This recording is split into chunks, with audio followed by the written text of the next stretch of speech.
The 1-1. Grounded up the middle, could be two. Second baseman Wilson flips it to the shortstop Newman. Back to first, in-time double play.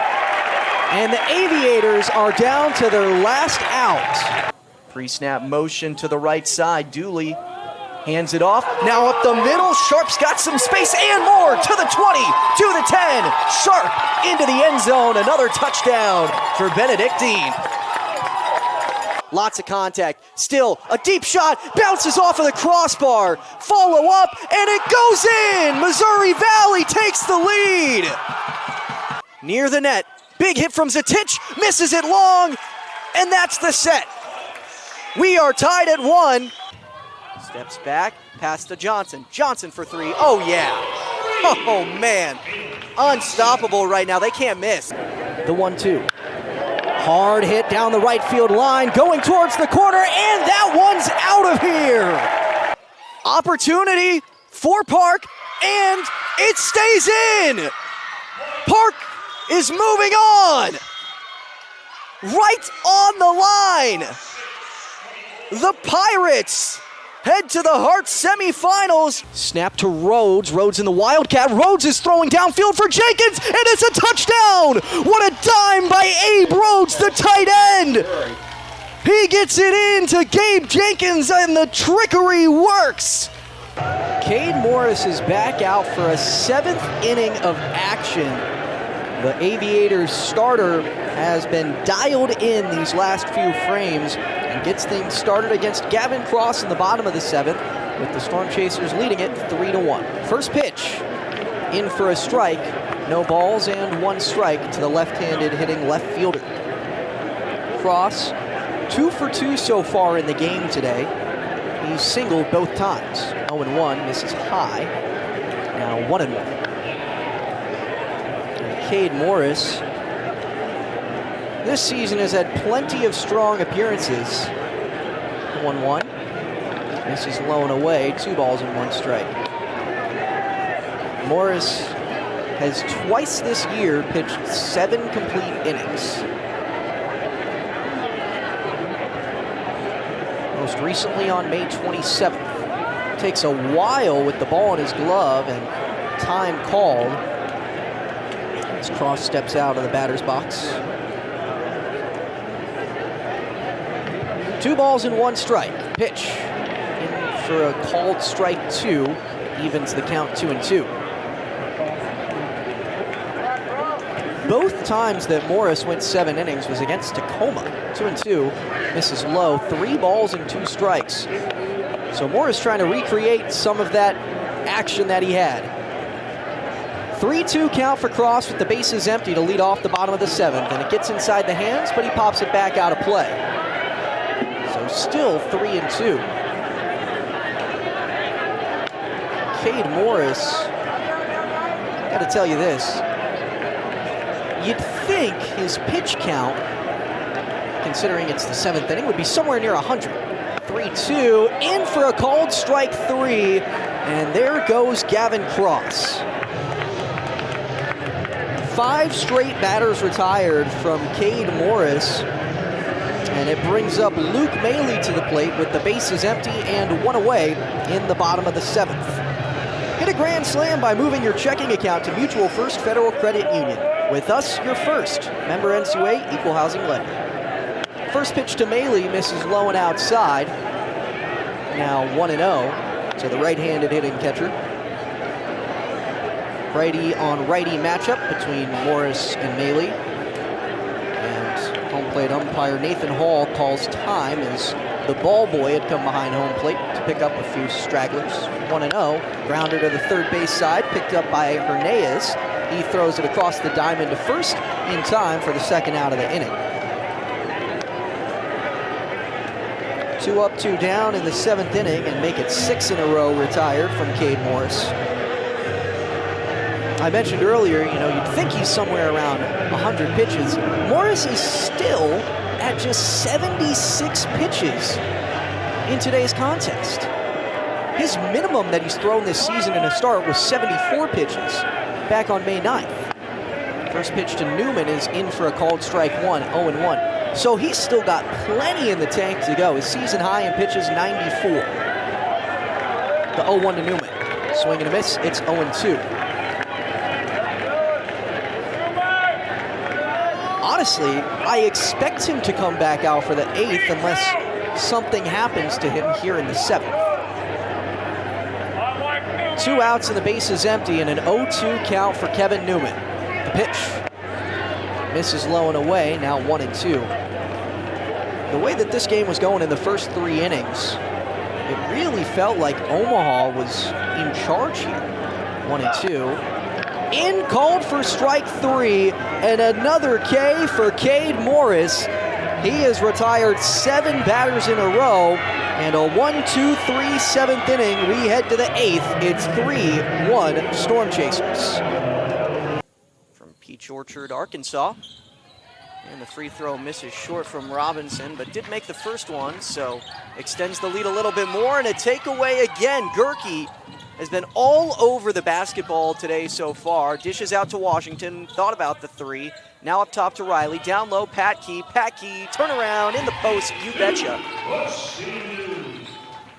13-point lead for the Eagles, and the Pioneers struggling to get the ball across midcourt. They do the same here. Caitlin Patke with the takeaway, turns around, finds it down low. Gerke travels with it and turns it over back to the Pioneers.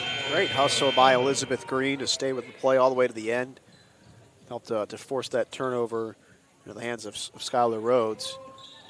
And they will be subbing that one substitution frequently.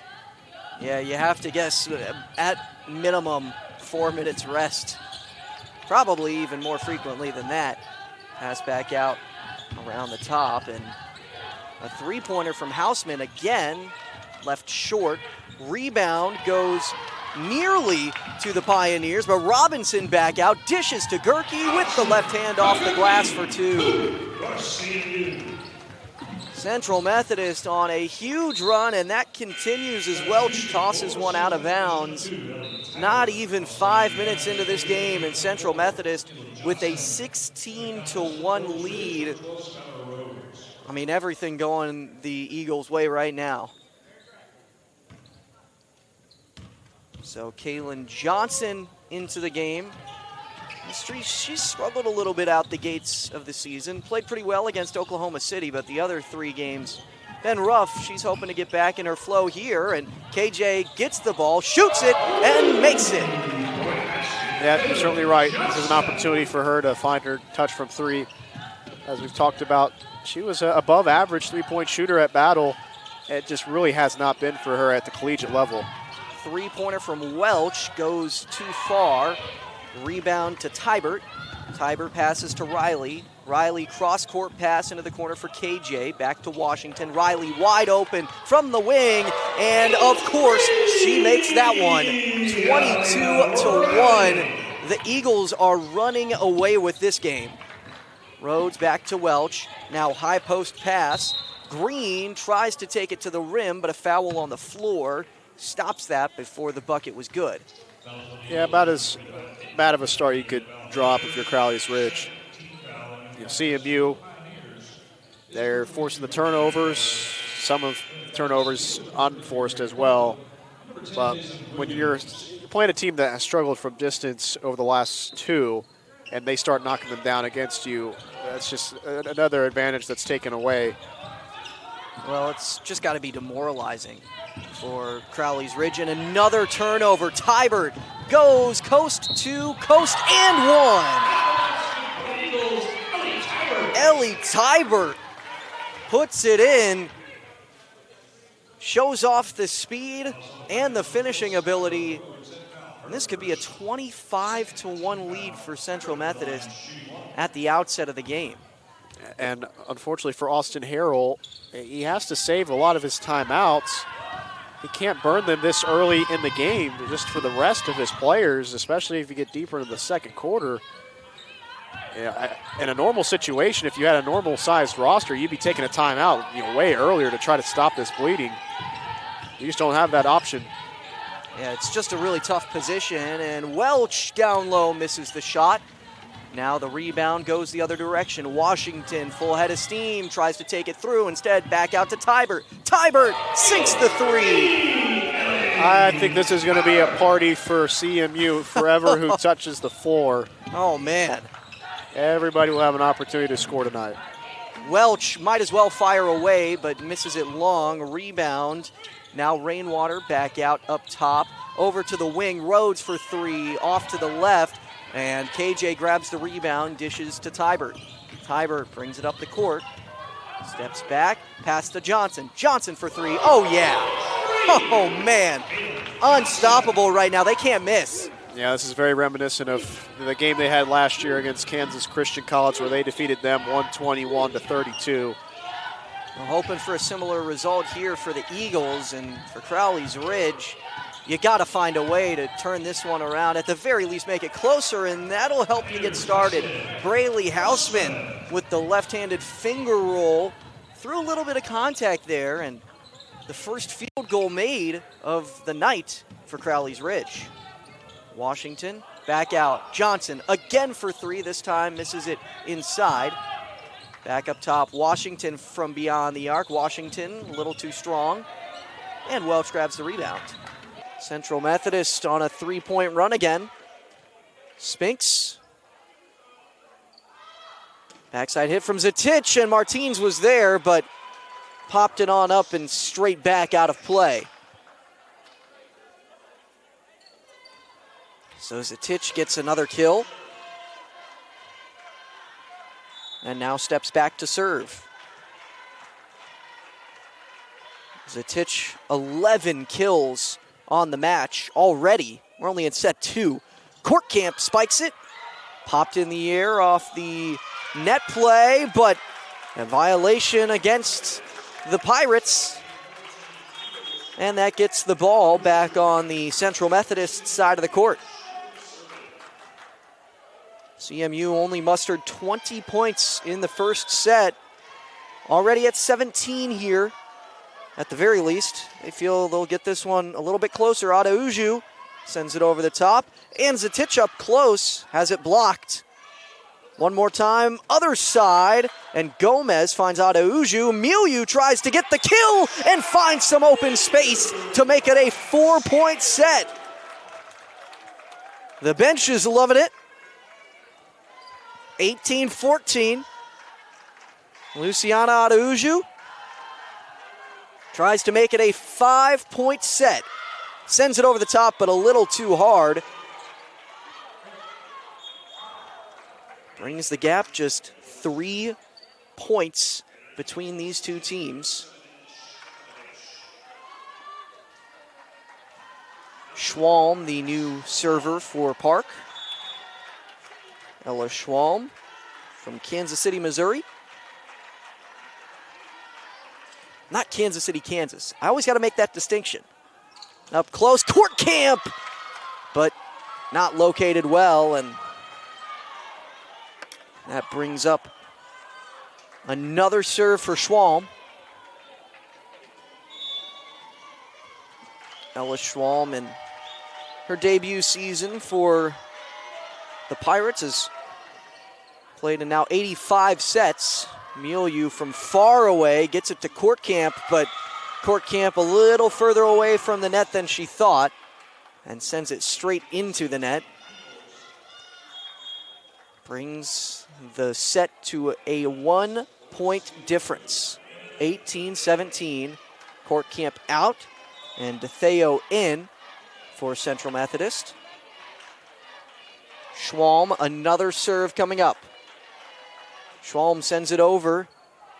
Milieu in front of Martins. Spinks over to Dreyer.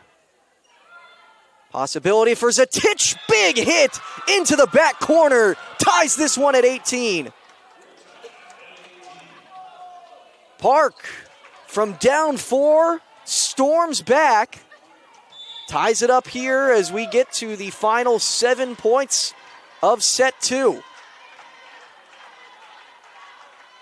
Schwalm again. Backside Milieu And right on the line, does not get the call. It misses outside. Make it 5 in a row for Park. 19-18. Ella Schwalm, another opportunity. Wants to make this her home. She's been spending so much time back there serving. Big hit, and this time an error again from DeTheo. And a timeout understandably taken.